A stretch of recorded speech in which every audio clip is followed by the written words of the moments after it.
আসসালামু আলাইকুম রহমতুল্লাহি অবরকাতুহু। সম্মানিত দর্শক, রাজনীতির কোনো গুণগত পরিবর্তন হয়নি এবং অবস্থা দৃষ্টে মনে হচ্ছে যে রাজনীতির আগের যে ধারাবাহিকতা এটি অতীতের যে কোনো সময়ের চাইতে আরও পরনির্ভরশীল এবং আরও জটিল এবং আরও গুণগত মানের দিক থেকে নিম্ন অবস্থায় পৌঁছে গেছে। প্রথমে বিএনপির কথা বলি। বিএনপির চেয়ারপারসন বেগম খালেদা জিয়া এই মুহূর্তে ইংল্যান্ডে আছেন। তিনি অসুস্থ এবং সত্যিকার অর্থে অসুস্থ, এবং তার যে বয়স, শরীর এবং তার শরীরে যে সকল ব্যথা বেদনা কিংবা রোগবালাই ভর করেছে, এই বয়সে এখান থেকে আরোগ্য লাভ করে রাষ্ট্র ক্ষমতার সিংহাসনে বসাটা এটা কোনো পার্সেন্টেজের মধ্যে পড়ে না, বরং এটা এতটা অসম্ভব, বলতে গেলে শুয়ের পিছন দিয়ে উট ঢুকানোর মতো একটা অসম্ভব বিষয়। ফলে তিনি যতদিন জীবিত আছেন সম্মানের পাত্রী হয়ে, মর্যাদার প্রতীক হয়ে এবং ঐক্যের প্রতীক হয়ে তিনি থাকবেন। কিন্তু তার যে যৌবনের রাজনীতি, তার যে দৃঢ়তা, তার যে জিদ, তার যে আপোষহীনতা, এই বিষয়গুলো বিএনপি আর কখনো পাবে না। দ্বিতীয়ত, বিএনপির যিনি এই মুহূর্তে কর্তা ব্যক্তি জনাব তারেক রহমান, তিনি ইংল্যান্ডে আছেন। বাংলাদেশে আসার জন্য তার নেতাকর্মীরা অধীর আগ্রহে তার জন্য অপেক্ষা করছে, কিন্তু কোনো অবস্থাতেই তিনি আসছেন না। কেন আসছেন না? যে যার মতো করে বলার চেষ্টা করছে। আমার কাছে যেটা মনে হচ্ছে যে একটি স্টেবল রাজনৈতিক অবস্থা এবং স্টেবল পলিটিক্যাল অবস্থা, এর বাইরে প্রশাসনিক নিরাপত্তা, এটার জন্য তিনি অপেক্ষা করছেন।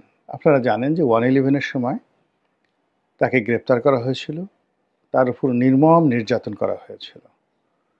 যে সকল দৃশ্য আমরা দেখি তাতে যেটি ব্যাপকভাবে প্রসারিত যে তাকে আয়নাঘরে রাখা হয়েছিল, যেটা তিনি স্বীকার করেছেন।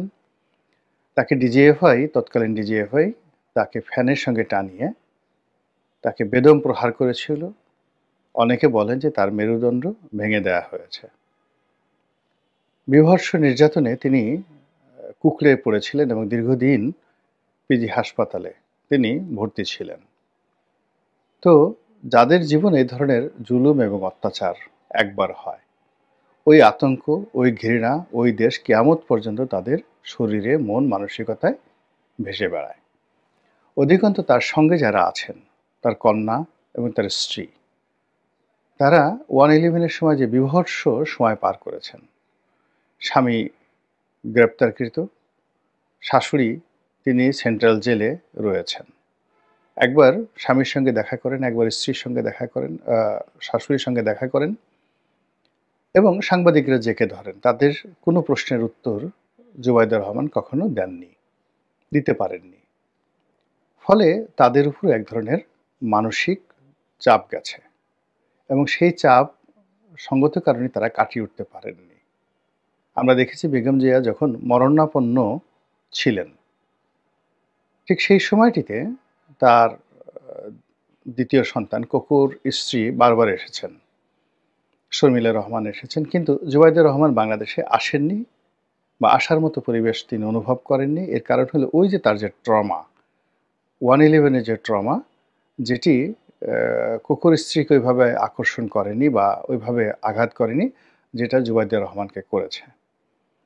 তো সেই ট্রমার কারণে তিনি বেগম জিয়াকে দেখতে আসেননি। আর এখন আওয়ামী লীগ জামানাতে তাদের জন্য বা তাদের পরিবারের জন্য অন্তত একটা জিনিস ছিল, সেটা হলো জেলখানাটা নিরাপদ ছিল, রাষ্ট্রীয় গ্যারান্টি ছিল এবং রাষ্ট্রের অনেকগুলো ইনস্টিটিউশন অ্যাক্টিভ ছিল। সেটা এখন নেই। ফলে এই জমানাতে যারা আমরা ভালো আছি, আল্লাহ আমাদেরকে ভালো রেখেছেন, আর যারা ভালো নেই তারাও আল্লাহর কাছে সাহায্য চাচ্ছেন। কোনো বান্দার কাছে সাহায্য চাওয়ার মতো অবস্থা এখন আর বাংলাদেশে নেই। ফলে তারেক রহমান সাহেব এবং তার পরিবার বাংলাদেশে আসতে পারছেন না। ফলে বিএনপি রাজনীতি তছনছ, ভ্যাবাচ্যাকা, এলোমেলো, কটর-মটর, লড়র-বড়র সবকিছু হয়ে গেছে। তিনি লন্ডনে বসে চেষ্টা করছেন নিয়ন্ত্রণ করার জন্য, কমিটি বাদ করছেন, বহিষ্কার করছেন, হুমকি দিচ্ছেন, ধামকি দিচ্ছেন, কিন্তু কাজের কাজ কিছুই হচ্ছে না, বরং বিশৃঙ্খলা আরও বেড়ে যাচ্ছে। এর মধ্যে যারা অপকর্ম করছেন তারা একটা ভাগে বিভক্ত হয়ে ধরো মারো খাও এবং ওই রাক্ষসের সে হাও মাও খাও, আমরা ছোটকালে পড়েছি, ওইরকম একটা নীতি নিয়ে যতদিন পারো ধরো মারো খাও, ভবিষ্যতে কি হবে ভবিষ্যতের ব্যাপার ভবিষ্যতের উপর ছেড়ে দাও। তারপরে টাকা নিয়ে যদি পরিস্থিতি খারাপ হয়ে যায় বাংলাদেশ থেকে আওয়ামী লীগের মতো পালিয়ে যাও, বিএনপির 111-এর পরে যে সকল নেতারা পালিয়ে গেছেন তাদের মতো পালিয়ে যাও, আর বিদেশে গিয়ে পায়ের উপর পা তুলে পোলাও খাও, কোরমা খাও, বিরিয়ানি খাও। তো এই যে মন মানসিকতা, এটার একটা বিরাট অংশ এইভাবে কাজ করছে। 2 নম্বর হলো যে দলীয় পদ পদবি, অর্থাৎ কেউ নমিনেশন চাচ্ছেন, কেউ মন্ত্রী হতে চাচ্ছেন, কেউ মেয়র হতে চাচ্ছেন, কেউ দলের বড় কোনো পদ পদবি চাচ্ছেন, এরকম লোকের সংখ্যা ধরুন দলের মধ্যে আছে 1000 খানেক। তো এই মানুষগুলো তাদের ভাগ্যের উন্নয়নের জন্য তারা দ্বিধার্সে লন্ডনে গিয়ে বসে আছেন। এখন অতীতের যে কোনো সময় সে তারেক রহমান সাহেবের ব্যস্ততা বেড়ে গেছে, ফলে লন্ডনে গিয়ে তারা দিনের পর দিন, কখনো মাসের পর মাস বসে অপেক্ষা করছেন এবং তারেক রহমান সাহেবের সঙ্গে একটা ফটো তুলে তারপরে ফেসবুকে দিয়ে এরপরে তারা স্বস্তি নিয়ে বাংলাদেশে ফিরে আসছেন। এরকম নেতার সংখ্যা অসংখ্য। 1। 2 নম্বর হলো যে যেহেতু এখন দল ক্ষমতায়, এখন বড় বড় নেতাদের বিরুদ্ধে তারেক রহমান সাহেবের কাছে নানা রকম অভিযোগ আছে। যেমন ধরেন একজনের নাম ধলা। তো ধলা একজন বড় নেতা, ধলার কর্মীরা বিভিন্ন এলাকাতে মারামারি করছে, তো মারামারি করছে, কাটাকাটি করছে। আর ধলার অপোজিট নেতা, তার নাম কলা। এখন কলা আবার করলো কি, তার নেতার কাছে, তারেক রহমান সাহেবের কাছে ধলার বিরুদ্ধে অভিযোগ করলো যে ধলার লোক পুরো সাইদাবাদ খেয়ে ফেলছে। আবার ধলার যারা লোকজন আছেন বা ধলার নিচে কলার বিরুদ্ধে অভিযোগ করলো যে এখানে অন্য কোনো বিষয় না, এলাকাতে আমরা শান্তি শৃঙ্খলা বজায় রেখেছি এবং মিস্টার কলা এখানে আসতে পারেন না, আমরা ব্যারিকেড দিয়ে রেখেছি, এজন্য আমাদের বিরুদ্ধে তিনি আপনার কাছে বলেছেন। ফলে এই ধলা কলার ছলা কলায় জনাব তারেক রহমানের নাক কান পঞ্চ ইন্দ্রিয় ঝালাপালা হয়ে গেছে এবং দিন শেষে তিনি সবার সঙ্গে রাগ করছেন, অভিমান করছেন। আবার এই অভিমান করার জন্য ধলা কলা ছলা কলার বস্তা ভরে আবার তারা লন্ডনে পাড়ি দিচ্ছেন। তো এই গেল বিএনপির অবস্থা লন্ডন কেন্দ্রিক। শেখ হাসিনার যারা লোকজন এরা আবার দিল্লি কেন্দ্রিক, অর্থাৎ শেখ হাসিনাকে বাদ দিয়ে একটা রিফাইন্ড আওয়ামী লীগ হবে, এরকম যে কথাবার্তা হচ্ছিল, এটা কেউ সাহস পাচ্ছে না, এটা হবে না। এই কারণ হলো আওয়ামী লীগের জমানাতে বা 111-এর জমানাতে এই যারা সংস্কারবাদী ছিল তাদের যে কি দুর্ভোগ এবং দুর্দশা হয়েছে।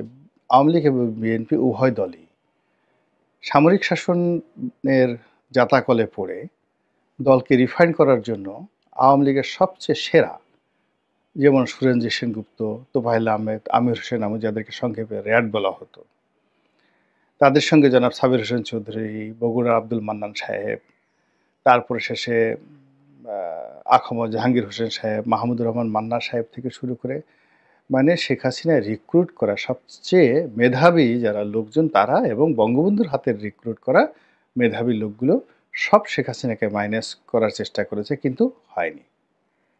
একইভাবে বেগম খালেদা জিয়াকে মাইনাস করার জন্য মেজর হাফিজ, তারপরে শেষে সাবেক সেনাপ্রধান মাহবুবুর রহমান, মানে মির্জা ফখরুল সাহেবের ভগ্নিপতি তিনি, আব্দুল মান্নান ভূঁইয়া থেকে শুরু করে আরও অনেকে একেবারে হাওয়া ভবনে যারা ঘনিষ্ঠ ছিলেন, তারেক জিয়ার মানে রীতিমতো জুতো টানার জন্য যারা সকাল থেকে ওই হাওয়া ভবনের সামনে গভীর রাত পর্যন্ত দাঁড়িয়ে থাকেন, ইস যদি একটু জুতোটা টানতে পারতাম। তো এইরকম ছাত্রদল, যুবদল এবং বিএনপি অন্ততপক্ষে ঘনিষ্ঠ 1000 সেই নেতাকর্মী তারাও এই মান্নান ভাইয়ের সঙ্গে যোগ দিয়েছিলেন। সাইফুর রহমান সাহেবের মতো মানুষ এই দলের মধ্যে চলে গেছেন, কিন্তু সফলতা আসেনি।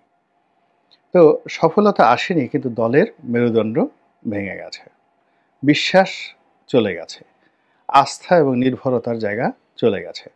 ফলে তারেক রহমান সাহেব এই যারা খুব বড় বড় কথা বলেন, দলের বড় বড় নেতা রয়েছেন, তাদের কাউকে বিশ্বাস করেন না। সেই তুলনায় তিনি যারা দলের তুলনামূলকভাবে তরুণ, তাদেরকে বিশ্বাস করেন। আর দলের বাইরে যে সমস্ত লোকজন মিষ্টি মিষ্টি কথা বলে, তার কাছে গিয়ে পা ধরে সালাম করে, তাদেরকে তিনি বেশি বিশ্বাস করতে বাধ্য হন। এর কারণ হলো সিনিয়র যে গ্রুপটি, সেই গ্রুপটির দ্বারা তিনি প্রতারিত হয়েছেন।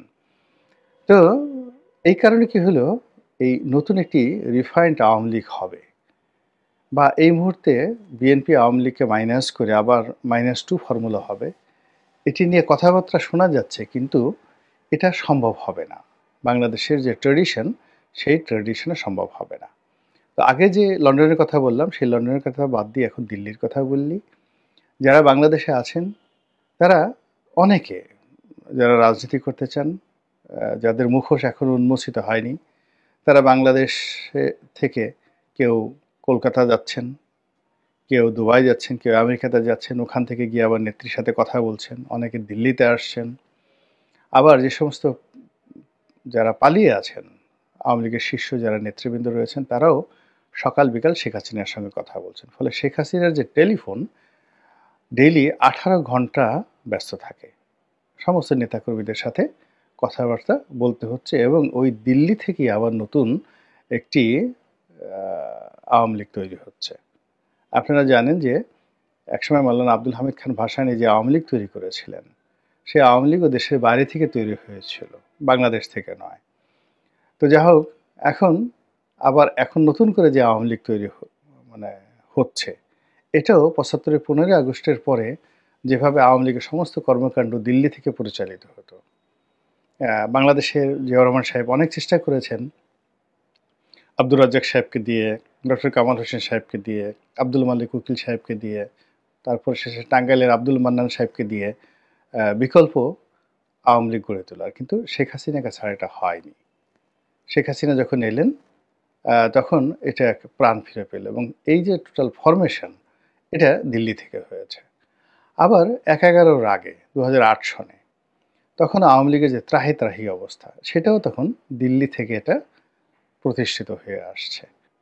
ফলে ভারতের, অর্থাৎ আসাম থেকে মাওলানা আব্দুল হামিদ খান ভাসানী যে আওয়ামী লীগ শুরু করেছিলেন, সেই আওয়ামী লীগের পূর্ণতা দিয়েছিলেন কলকাতা থেকে এসে হোসেন শহীদ সোহরাওয়ার্দী। আবার এই আওয়ামী লীগ যখন বিপদে পড়েছিল, তখন সেই আওয়ামী লীগের পাশে এসে দাঁড়িয়েছিলেন সেই ভারতের যে সরকার, আগরতলাতে এসে। অর্থাৎ ১৯৬৯-এর গণ অভ্যুত্থানের আগে আগরতলাতে আবার